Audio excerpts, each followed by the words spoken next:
सबसे पहले इसकी डेफिनेशन को समझ लेते हैं कि प्रोनाउन एग्जैक्टली होता क्या है। ठीक है friends, a pronoun is a word that is used instead of a noun to avoid repetition of the same noun in a sentence. Pronoun replaces a noun, यानी कि प्रोनाउन जो होते हैं यानी कि सर्वनाम जिसे हम हिंदी में कहते हैं, ठीक है, वह शब्द है जो संज्ञा के स्थान पर प्रयोग किया जाता है ताकि बार बार जो नाउन है, संज्ञा है, उसको हमें दोहराना ना पड़े। एंड जो सर्वनाम है, प्रोनाउन है, उसे हम संज्ञा के स्थान पर प्रयोग करते हैं। ठीक है, हिंदी डेफिनेशन देख लेते हैं। सर्वनाम वह शब्द है जो संज्ञा के स्थान पर प्रयोग किया जाता है ताकि बार बार संज्ञा को दोहराना ना पड़े। ठीक है, सर्वनाम संज्ञा का स्थान लेता है। ठीक है, अब आपको समझ में आ गया है ना कि प्रोनाउन जो होते हैं वो नाउन के प्लेस पे यूज़ होते हैं। ठीक है, यानी कि जब कभी भी हम किसी भी नाउन को यूज़ करते हैं तो हमें उसे बार बार रिपीट ना करना पड़े, इसलिए हम प्रोनाउन का यूज़ करते हैं। ठीक है, so whenever we make any sentence, so at that time we don't need to use noun over and over again, for that we can use pronoun only, right. So this is how it is. ठीक है, अब हम इसका कुछ example मैं आपको देता हूँ ताकि आप इसे अच्छे से समझ जाए कि आखिर जो प्रोनाउन है वो है क्या। ठीक है, पहले देखिए, Riya is a good girl, she studies well. अब यहाँ पे सी क्या है? She is a pronoun used in place of Riya. Riya क्या है यहाँ पे? रिया एक नाउन है। तो हमने डेफिनेशन में क्या देखा था कि जो प्रोनाउन होते हैं वो नाउन के स्थान पर प्रयोग किए जाते हैं ताकि नाउन का रिपीटिशन ना हो। ठीक है, ताकि हमें नाउन को बार बार दोहराना ना पड़े, इसलिए यहाँ पे हमने सी का यूज किया है। अगर हमें यदि इसे ऐसे बोलते हैं कि Riya is a good girl, Riya studies well, तो यहाँ पे आपको एक चीज़ रियलाइज़ होगा कि आप जो रिया है नाउन है, बार बार नाउन का यूज़ कर रहे हैं।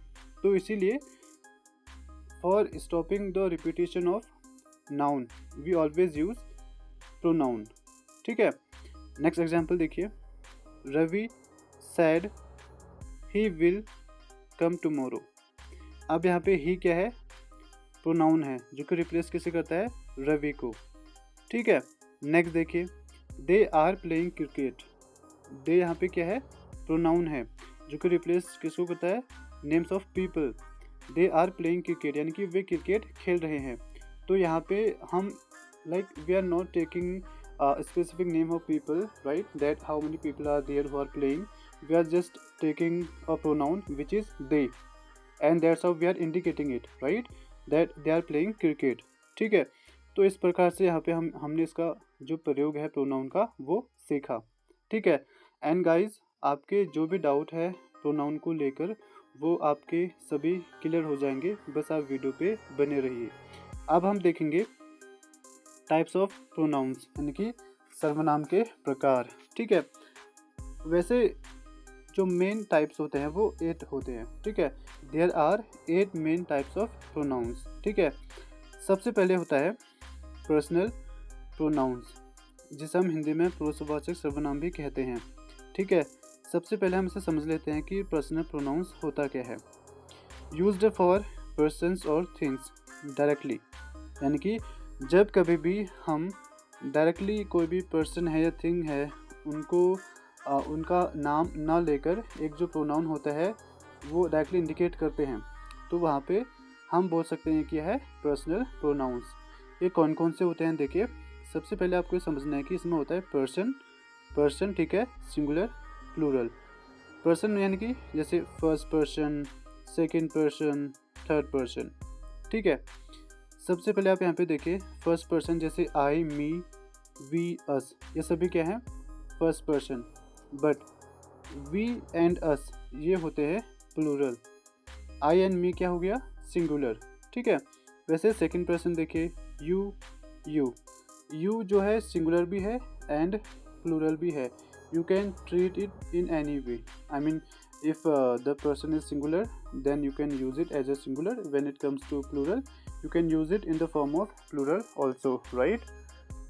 So example देखते हैं चलिए, बट उससे पहले थर्ड पर्सन को हम समझ लेते हैं। जैसे ही, she, it, him, her, they, them. ये सभी क्या है, थर्ड पर्सन, ठीक है। बट ही, सी, इट और एंड, हिम एंड हर, ये सभी क्या है, सिंगुलर पर्सन्स, ठीक है। And then they and them, ये क्या है, प्लूरल पर्सन्स, ठीक है। सबसे पहले एग्जाम्पल्स हम यहाँ पे देखेंगे फ्रेंड्स। एग्जाम्पल देखिए, जैसे कि आई एम अ स्टूडेंट, यानी कि मैं एक स्टूडेंट हूँ, एक छात्र हूँ। तो यहाँ पे आई क्या है, पर्सन्स है। And he is my brother, वह मेरा भाई है, ही हो गया। देन देखिए, दे आर वॉचिंग टीवी, यानी कि वे टीवी देख रहे हैं। तो यहाँ पे I and he and then they, ये सभी क्या है, पर्सन्स है, ठीक है। तो ये क्या हो गया हमारा फर्स्ट टाइप ऑफ प्रोनाउंस, जो कि है पर्सन्स प्रोनाउन, ठीक है। नेक्स्ट देखेंगे पजेसिव प्रोनाउंस, जिसे हम अधिकारी सर्वनाम भी कहते हैं। ये नाम से स्पष्ट होता है, देखिए, सो पोजेशन और ऑनरशिप, यानी कि जब कभी भी हमें किसी चीज़ का ये पता चलता है कि ये किसका ऑनर है, आई मीन इसका ऑनर कौन है या फिर किसके पोजेशन में आता है, ठीक है, तो वहाँ पे हम यूज़ करते हैं पजेसिव प्रोनाउंस, राइट। एग्जाम्पल्स देखिए, जैसे mine, yours, his and hers, ours, theirs, ये सभी क्या है, पजेसिव प्रोनाउंस, जिसे हम हिंदी में अधिकारी सर्वनाम भी कहते हैं, ठीक है।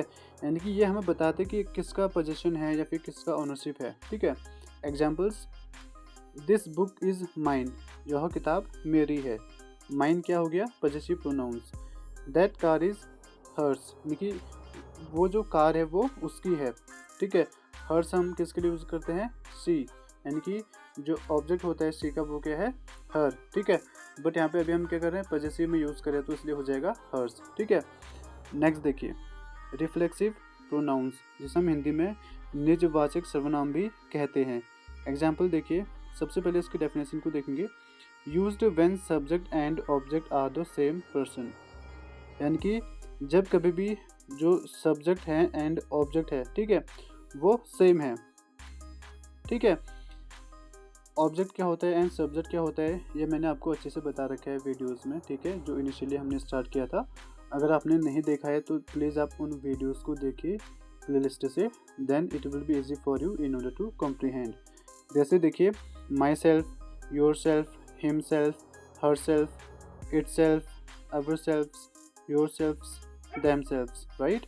ये सभी क्या हैं, रिफ्लेक्सिव प्रोनाउंस, यानी कि जिस भी सेंटेंस में सब्जेक्ट एंड ऑब्जेक्ट सेम होगा, ठीक है, तो वहाँ पे हम यूज़ करेंगे किसे, रिफ्लेक्सिव प्रोनाउंस, जो कि मैंने आपको बता दिए हैं, ठीक है। एग्जाम्पल आप यहाँ पे देखिए, आई हर्ट माई सेल्फ, यानी कि मैंने खुद को हर्ट किया। जैसे कि नेक्स्ट देखिए, सी प्रिपेयर्ड हर सेल्फ, यानी कि उसने खुद से प्रिपेयर किया, ठीक है। तो ये क्या हो गए, रिफ्लेक्सिव प्रोनाउंस, ठीक है। तो जब कभी भी आप कोई भी सेंटेंस बनाएंगे, उसमें अगर जो सब्जेक्ट है एंड उसका जो ऑब्जेक्ट है वो सेम पर्सन है, ठीक है, तो वहाँ पे आप यूज़ करेंगे रिफ्लेक्सिव प्रोनाउंस को। एक एग्जांपल मैं आपको और देता हूँ, you did that your self, यानी कि आपने वह किया खुद से, ठीक है। तो यहाँ पे क्या है, you and your self same person है ना, तो वहाँ पे हम यूज़ क्या करेंगे, रिफ्लेक्सिव प्रोनाउंस को। And this is how you can distinguish that which one is reflexive pronoun, okay. Next देखिए, एम्फेटिक प्रोनाउंस, जिसे हम हिंदी में बोलते हैं बलवाचक सर्वनाम। ये क्या है, देखिए, used to emphasize the noun और प्रोनाउन, यानी कि same words as a reflexive pronouns but for emphasis, जो कि रिफ्लेक्सिव प्रोनाउंस होते हैं हमारे, like myself and herself, himself, right. ये भी सेम ही होते हैं, बट इसमें हम थोड़ा एम्फेसाइज करते हैं चीज़ों को, ठीक है। जैसे जो भी नाउन है या प्रोनाउन है, तो वहाँ पे हम थोड़ा एम्फेसाइज करते हैं, इसलिए हम इन्हें एम्फेटिक प्रोनाउंस कहते हैं। है सेम, बट वहाँ पे हमें थोड़ा बलवाचक in the sense like use करना पड़ता है, ठीक है। एग्जाम्पल देखिए, बताता हूँ आपको, I myself did this, I myself did this, यानी कि मैंने खुद ही किया, है नहीं, यह मैंने खुद ही किया। जैसे देखिए next, he himself cooked the food, उसने खुद खाना बनाया, ठीक है। तो जब कभी भी आप बोलते हैं ना कि मैंने खुद ही किया, उसने खुद ही किया, तो जहाँ पे like you emphasize something, right, तो वहाँ पे आप इसका यूज करेंगे एम्फेटिक प्रोनाउन का। जैसे मैं बोलता हूँ कि मैंने खुद ही इंग्लिश सीखी, I myself learn English, right. तो इस प्रकार से आप इसका यूज कर सकते हैं, ठीक है। नेक्स्ट देखिए डेमोस्ट्रेटिव प्रोनाउंस, जिसे हिंदी में हम संकेतवाचक सर्वनाम भी कहते हैं, यानी कि used two point out things, ठीक है। जब कभी भी हमें कोई भी चीज़ पॉइंट आउट करनी होती है वहाँ पे हम यूज़ करते हैं डेमोस्ट्रेटिव प्रोनाउंस, जिसे हम हिंदी में संकेतवाचक सर्वनाम भी कहते हैं। एग्जांपल्स देखिए, this and that, these, those, ये सभी क्या हैं, डेमोस्ट्रेटिव प्रोनाउंस। एग्जांपल देखिए, दिस पेन इज़ माइन, यानी कि यह पेन मेरी है, and those are your shoes, ठीक है। तो इस प्रकार से आप जो डेमोस्ट्रेटिव प्रोनाउन है उसका यूज कर सकते हैं। ऑलराइट, नेक्स्ट है इंटेरोगेटिव प्रोनाउंस, यानी कि प्रश्नवाचक सर्वनाम, यानी कि जहाँ पे हम क्वेश्चन करते हैं, यूज्ड टू आस्क क्वेश्चंस, ठीक है। देखिए जैसे who, whom, whose, which, what, ठीक है, ये सभी क्या है, इंटेरोगेटिव प्रोनाउंस। ये तो इजी है बहुत, ठीक है। लेकिन जब कभी भी आप कोई भी क्वेश्चनिंग वर्ड यूज़ कर रहे हैं तो जो सेंटेंस है उसमें आप इजीली रिकग्नाइज कर सकते हैं कि ये क्या है, इंटेरोगेटिव प्रोनाउन, ठीक है। एग्जांपल देखिए, हु इज़ योर टीचर, यानी कि आपका टीचर कौन है, and what is your name, आपका नाम क्या है। तो यहाँ पे हु एंड व्हाट ये दोनों क्या है, ये दोनों है इंटेरोगेटिव प्रोनाउंस, ठीक है। नेक्स्ट देखिए, नेक्स्ट है रिलेटिव प्रोनाउंस, संबंधवाचक सर्वनाम, used to join two clauses and refer to noun mentioned earlier, यानी कि जो भी टू क्लॉजेस होते हैं, अगर जब दो वाक्यांश है, कहीं पर दो वाक्य हैं, ठीक है, उन्हें जो हम जॉइन करते हैं एंड जहाँ पे हमें जो नाउन है वो पहले ही हम मेंशन कर चुके होते हैं, ठीक है, तो वहाँ पे हम यूज़ करते हैं रिलेटिव प्रोनाउंस। एक्चुअली जो इंटेरोगेटिव प्रोनाउन है उन्हीं की तरह ये भी सेम होते हैं, जैसे who, whom, whose, which, that, right. But यहाँ पे ये क्वेश्चन का सेंस नहीं देते हैं। जो इंटेरोगेटिव प्रोनाउंस हमने देखे अभी जो सीखे, वहाँ पे तो ये क्वेश्चन करते हैं ना, वहाँ पे कंडीशन रहते हैं क्वेश्चनिंग की, ठीक है। बट यहाँ पे ये क्वेश्चन का सेंस नहीं देते हैं, यहाँ पे सेंस देते हैं कि ऑलरेडी हम जिसकी बात हम कर चुके हैं।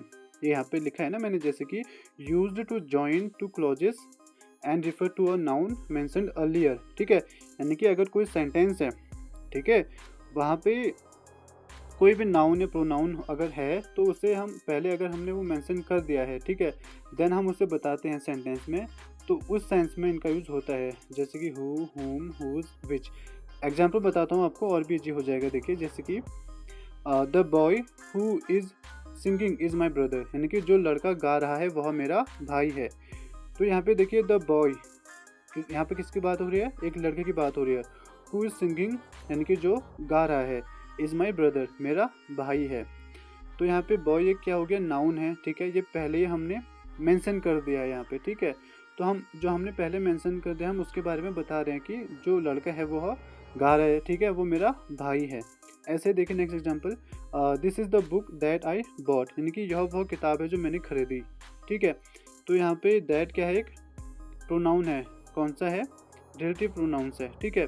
तो जब कभी भी कोई भी नाउन है जो पहले ही हम जिसे मेंशन कर चुके होते हैं किसी भी सेंटेंस में एंड हम उसे इंडिकेट कर रहे होते हैं with these words who, whom, whose, which, that, so then we can call that what, relative pronouns, ठीक है।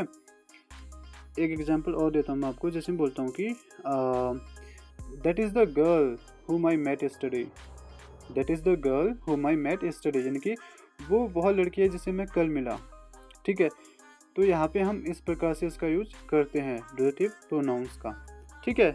लास्ट देखेंगे जो कि है इंडेफिनिट प्रोनाउंस, अनिश्चयवाचक सर्वनाम, हिंदी में हम इसे क्या बोलते हैं, अनिश्चयवाचक सर्वनाम, यानी कि रिफर टू पीपल और things in a general way not specific.